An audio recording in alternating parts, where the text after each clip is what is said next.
Amém, irmãos? Jesus é o nosso Senhor. Vamos iniciar, de fato, o Evangelho de João.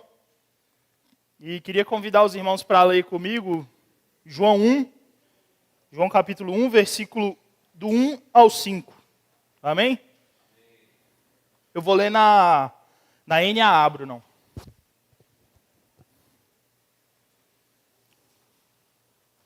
Amém? No princípio era o Verbo, e o Verbo estava com Deus, e o Verbo era Deus. Ele estava no princípio com Deus. Todas as coisas foram feitas por ele, e sem ele nada do que foi feito se fez. A vida estava nele, e a vida era a luz dos homens. A luz resplandece nas trevas, e as trevas não prevalecem contra ela. Senhor Jesus, muito rico o Evangelho de João, mais uma direção que o Senhor nos deu para desfrutar esse Evangelho maravilhoso. E esse princípio, esse início do capítulo 1, ele é muito abrangente. Ele é muito profundo, de fato. Quando no versículo 1 fala, no princípio era o Verbo. Aí eu estava lendo, estava desfrutando de alguns livros, e de outras versões da Bíblia também, para tentar entender melhor aqui. E esse princípio não é aquele princípio lá de Gênesis, aquele princípio de quando o Senhor fundou os céus e a terra. Não. Esse princípio aqui é muito antes. Porque antes mesmo do Senhor fazer, ou considerar fazer os céus e a terra, o Verbo, ele já estava, no princípio, esse Verbo já existia.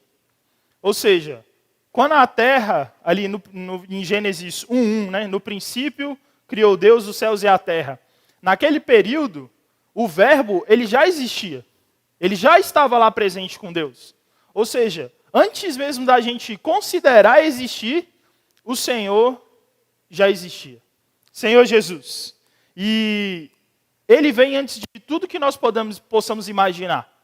Antes mesmo até da própria matéria. O universo é feito de matéria. A menor partícula é a matéria. Senhor Jesus. É um átomo, na verdade, Senhor Jesus. E antes dessa matéria sequer existir, o Verbo já existia. Ou seja, o nosso Senhor Jesus, ele já existia em Deus. Senhor Jesus. E o Senhor, ele já tinha nessa comunhão com Deus, essa divindade partilhada com Deus, antes mesmo de haver mundo. Antes de haver terra, antes de haver firmamento, antes de haver céu, antes de haver animais, antes de tudo isso, o Senhor já estava presente. Aqui no capítulo 17 de João 17, versículo 5, fala assim: E agora, ó Pai, glorifica-me contigo mesmo, com a glória que eu tive junto de ti, antes que houvesse mundo. Ou seja, antes que houvesse mundo, esse Verbo já estava na glória com Deus. Senhor Jesus. E aqui em Colossenses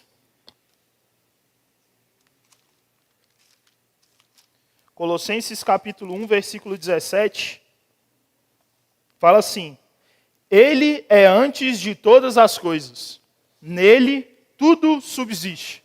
Então, fica bem claro para nós aqui, no início do Evangelho de João, que assim como Deus é eterno, o Verbo também é eterno. Ou seja, o seu Filho, que estava juntamente com ele, também é eterno. Se Deus é eterno, o seu Filho também é eterno. Amém. Senhor Jesus. E voltando aqui em João 1, a segunda parte do versículo 1 fala assim: E o Verbo estava com Deus. Essa preposição aí do com, ele mostra que o Senhor Jesus, ele estava ali face a face com Deus. Ou seja, esse Verbo, ele estava presente, ele literalmente na presença de Deus, tendo comunhão com Deus. Senhor Jesus. E isso indica o quê? Que ele tinha uma relação íntima com Deus. Ou seja, antes mesmo de tudo, toda essa experiência terrena existir, ele já estava presente, tendo comunhão com o Pai. Senhor Jesus. Isso é uma união que vai de eternidade a eternidade. Ela já existia muito antes de nós, sequer nós entendermos isso, e ela vai continuar existindo muito depois de nós. Né? Senhor Jesus. Então, onde Deus Pai está, o Verbo também está. Né? Se o Verbo está presente, Deus está presente. Então, nessa reunião, se o Senhor Jesus está presente, Deus Pai está presente. Senhor Jesus. E continuando aqui no versículo 1, finalizando, fala assim: e o Verbo era Deus. Essa aqui para mim é a parte mais pesada do versículo. Né? O próprio Verbo, o próprio Senhor Jesus, ele era Deus. E muitos escritores, ou alguns pensadores, colocavam o Senhor Jesus numa posição que não é adequada. Eles colocavam o Senhor Jesus como sendo uma criatura de Deus. Algo que foi feito de Deus, que Deus criou, mas que não estava na mesma posição de Deus. E isso é completamente errado. Né? A palavra fala para nós que o Verbo, ele era Deus. Né? Ele não é nada mais nem nada menos que o próprio Deus. Então, não tem como você diminuir. Você não pode trocar essa posição do Senhor Jesus.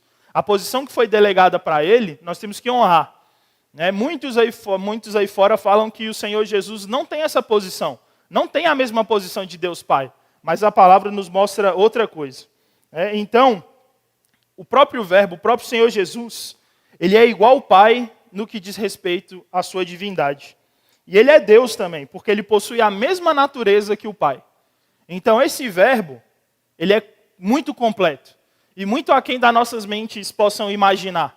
É muita areia para a nossa mente, é muita areia para o nosso caminhãozinho. A gente não vai conseguir, na nossa concepção, dimensionar algo tão grande. Esses dias eu estava vendo ali um vídeo explicando o tamanho dos buracos negros no espaço. Né? E os buracos negros são medidos em quantidade de massas solares, ou seja, quantas massas do Sol estão, aquele buraco negro pesa. E um dos maiores buracos negros, ele pesa 16 milhões de vezes a massa do nosso Sol. Você não consegue compreender que tamanho é esse. Porque nós somos muito ínfimos, muito pequenos em relação a algo tão grande. E é assim que, muitas vezes, nós nos sentimos diante da palavra do Senhor. Porque é algo tão grande, é algo tão maravilhoso, que a nossa mente ela não vai conseguir compreender. É só mesmo desfrutando, tendo comunhão com o Senhor, desfrutando com os irmãos, que nós vamos sequer arranhar a superfície da grandeza que Deus é. Senhor Jesus. E continuando aqui no versículo 2, fala assim: ele estava no princípio com Deus. Versículo 3. Todas as coisas foram feitas por ele, e sem ele nada do que foi feito se fez. O Senhor Jesus, ele é o Criador de todas as coisas. Tudo o que o Senhor Jesus fez, tudo que existe no universo, tudo que há no universo, foi criado por meio de Cristo. Por quê? Porque Cristo é a palavra. E Deus fez as coisas como? Por meio da sua palavra. O Senhor falava: haja luz, a luz existia. Haja firmamento, o firmamento existia. Então Deus fazia as coisas por meio da sua palavra. Ele fazia as suas coisas o quê? Por meio desse Verbo, que era o seu próprio Filho.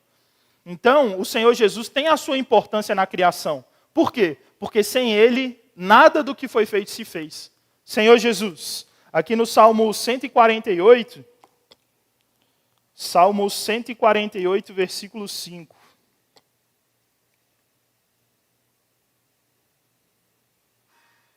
Abrir aqui. Fala assim: louvem o nome do Senhor, pois ele deu uma ordem e foram criados. Então, simplesmente por uma ordem do Senhor, todas as coisas são criadas. Tudo aquilo que não existia, vem a existir. Senhor Jesus. E aqui nós podemos tirar algo muito prático para a nossa vida cotidiana. Nós, como seres humanos, nós somos carentes de muitas coisas. De muitas qualidades, de muitas habilidades, de muitos dons. De muitas coisas nós somos carentes. De sabedoria, nós somos carentes de saúde, nós somos carentes de diversas coisas. E como essas coisas podem existir em nós? Por meio da palavra. Senhor Jesus. Então, se achegue à palavra. Porque por meio dessa palavra, as coisas que não existem na sua vida, elas podem vir a existir. Por quê? Porque esse Deus que cria todas as coisas, hoje Ele está dentro de cada um de nós. Senhor Jesus. E aqui em Romanos capítulo 4, versículo 17, só o finalzinho do versículo 17.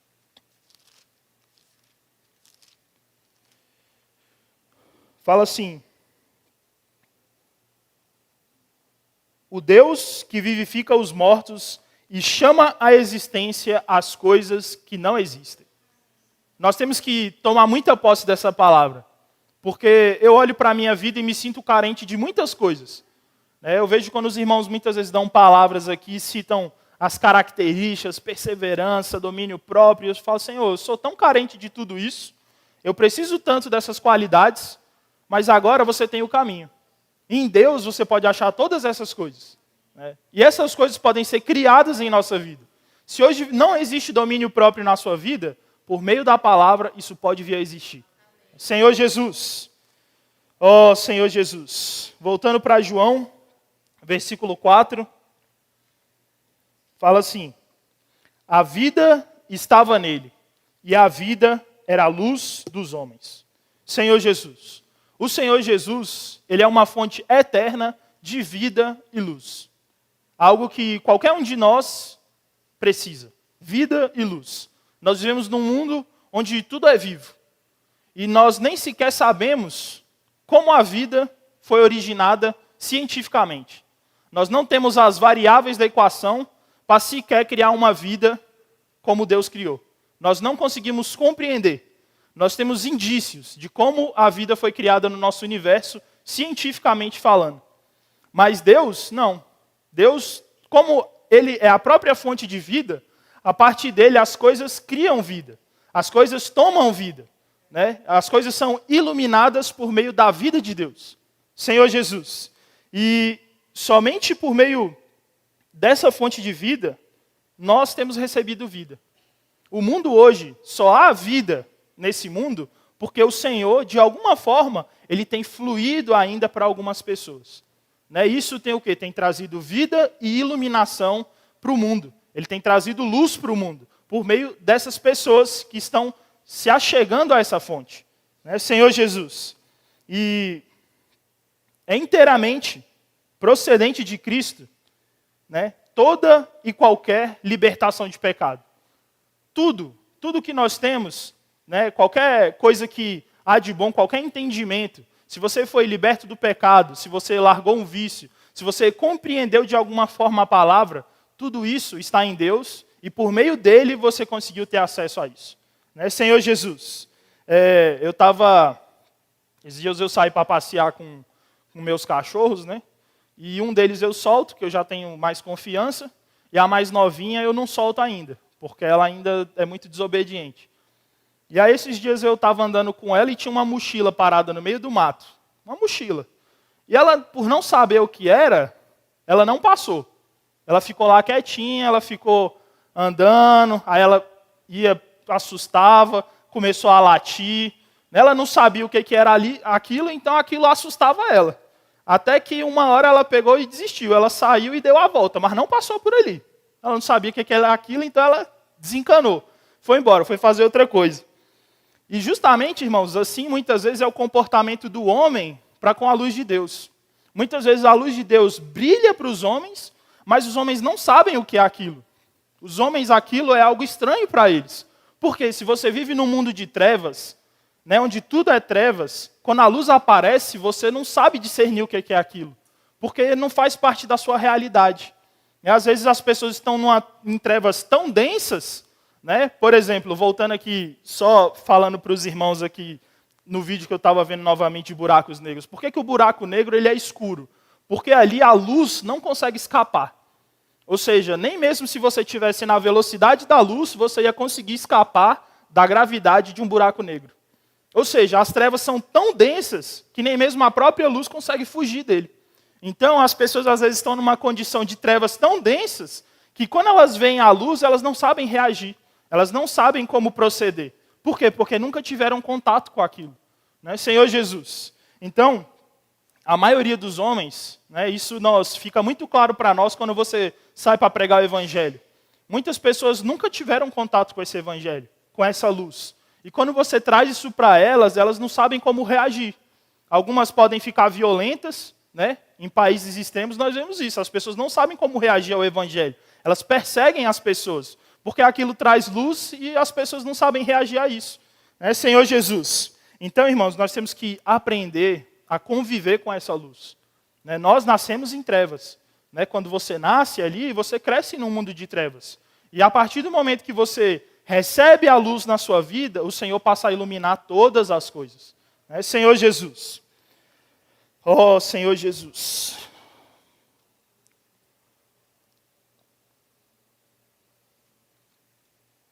E eu fiquei olhando assim, né? Pega essa pessoa que está descrita em João, capítulo 1, aqui no versículo de 1 a 5. Olha o padrão, o nível, né, dessa pessoa, dessa entidade, vamos colocar assim, que é o próprio Senhor Jesus, que é Deus. É algo grandioso. Como eu falei para os irmãos, a gente não consegue mensurar. E eu estava desfrutando de um livro que o irmão fala assim: o Senhor veio à terra, morreu por cada um de nós, para nos libertar do pecado. Para morrer na cruz, né, o seu sangue, né, levar os pecados de cada um de nós ali naquela cruz. Nós merecíamos morrer, o Senhor morreu por nós. E aí ele coloca da seguinte forma. Ele falou, muitas vezes nós não damos a devida dimensão para o que é o pecado. Por quê? Olha Deus, o próprio Deus, que esse Deus gigantesco, muito grande, ele teve que vir, sair da sua glória, morrer, se tornar um homem, viver aqui 33 anos e meio, morrer para conseguir lidar com o pecado. Por quê? Porque nenhum de nós éramos capazes de lidar com o pecado. Então o pecado é algo que ele é tão grande que só pode ser lidado por meio de Deus. Você nunca vai conseguir lidar com o pecado se não for por meio do Senhor Jesus. Por meio da obra do Senhor Jesus na cruz. Senhor Jesus. Aí você tem que olhar assim, olha quem o Senhor precisou ser, olha quem precisou ser esse modelo, né, para providenciar a redenção para nós que somos pecadores. E aí eu fiquei pensando, né, aí veio na minha mente, né, aquela hora que você pensa assim, fala, realmente é algo muito grande. É uma obra muito grande. Porque esse Deus, muitas vezes inconcebível, né, intangível na minha mente, imaginar esse Deus tão grande, ele teve que vir e morrer para poder lidar com o pecado. Então o pecado não é algo pequeno. Não é algo que eu posso lidar de qualquer forma e de uma forma leviana. Porque somente o Senhor, ele vai conseguir me libertar desse pecado. Né? Senhor Jesus. Teve uma frase que o irmão falou que é assim: se para tirar o pecado do mundo foi preciso de ninguém menos que o próprio Deus eterno, é porque aos olhos de Deus o pecado é muito mais abominável do que nós possamos supor. Ou seja, o pecado aos nossos olhos é uma coisa. Nós vemos muitas vezes o pecado como atos, como coisas falhas. Eu errei, é algo que está inerte a mim. Mas a gente muitas vezes não tem a dimensão do problema. E é isso que o irmão colocou aqui. A dimensão do problema é muito maior do que nós imaginamos. Né? Senhor Jesus. Aí ele finaliza. Se Cristo é tão excelso, então o pecado é realmente abominável. Né? Senhor Jesus. E para mim, nessa descrição de João 1 aqui, eu desfrutei como... Acho que cada vez que a gente desfruta a palavra de novo, volta em um versículo que muitas vezes a gente já leu e já desfrutou no decorrer da nossa vida cristã, das reuniões, o Senhor mostra algo novo para nós. Né? E aqui em João 1 está mostrando um Deus como em nenhum outro evangelho. A forma que João aborda o seu evangelho não é abordado em nenhum dos outros 3 evangelhos. Né? O irmão Dong, ele sempre falava muito sobre João como alguém que remendava redes. Como alguém que vinha o quê? Trabalhar os problemas que a igreja tinha. A partir do momento ali em Pentecostes, onde a igreja se iniciou de fato, começaram a vir tribulações, começaram a vir dificuldades, E essa rede, ela começou a ter furos. Começou a haver falha ali, foi abrindo buracos, buracos, buracos. E João, ele vem com o seu evangelho para tentar remendar essa rede, para tentar tapar esses buracos, né? Senhor Jesus. E é isso, né, que essa palavra ela vem fazer. Ela vem nos orientar. Ela vem para tapar buracos que muitas vezes na nossa vida estão abertos. Ela vem para justamente remendar. Falar, olha, está faltando isso aqui. Ó. Isso aqui você deixou passar. E aí o Senhor vem e remenda. Então aquilo ali já não passa mais. Aquilo ali fica barrado. Senhor Jesus. Então, irmãos, o capítulo de João aqui, do versículo de 1 a 5, é muito mais rico. Eu coloquei aqui apenas alguns pontos que eu desfrutei, porque a dimensão de Deus é muito grande. É muito mais do que eu posso imaginar ou do que eu possa falar para os irmãos. Senhor Jesus. E é isso. Jesus é o nosso Senhor. Não vou falar muito hoje. Deixar mais tempo para os irmãos compartilharem.